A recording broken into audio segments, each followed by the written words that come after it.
To follow an introduction like that, I think that's very unfair. Look, it's difficult enough to follow Mick, but I just want to say, on behalf of humanity, on behalf of everyone, to all of ye who have turned out today in such large numbers. I know we've met people from Italy, people who travelled from Switzerland, from Sweden. We know that as we are assembled here, there's people organising in Dublin, in Brussels, for the first time in Oslo, and all around the world, because we represent the voices of truth, the voices of freedom, and the voices of resistance. And that is why Julian Assange is in that court.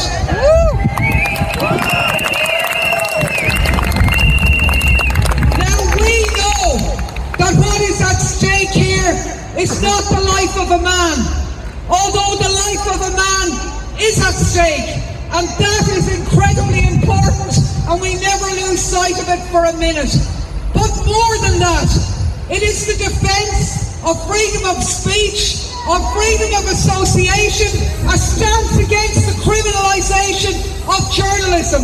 That is what we are here, and how absolutely outrageous is it that an exemplary journalist, and we heard the evidence in the court today, a journalist whose work in exposing war crimes, renditions, torture, criminality resulted in those awful things being changed and stopped, that he's the one in prison, and the people committing that are walking the streets doing gigs for Israel or whatever the hell is taking place.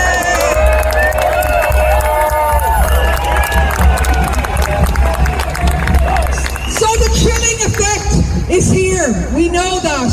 They say if Julian is sent to America, the chilling effect will silence other journalists. It has already been here for the past 12 years. So I think it is very fitting that we're here against the backdrop of the appalling atrocities and the live stream genocide in Gaza. We know that also where a civilian imprisoned population is being targeted. We also know the Ukraine war is going on without end, because that's what NATO want. And I just wanted to remind you of the words of Julian when he talked about the war in Afghanistan.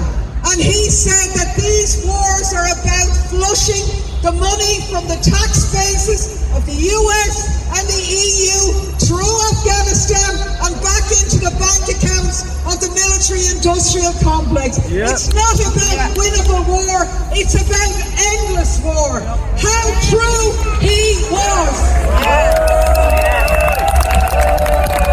And therefore, that voice, that very special voice that he had, is needed now more than ever, because it's not just about silent the peace movement, it's about journalism, it is about silencing the peace movement. So let's remember also that if wars can be started by lies, peace can be started by the truth. You're all here on the side of truth, so is Julian. We'll be all here tomorrow, and we will not rest until justice prevails.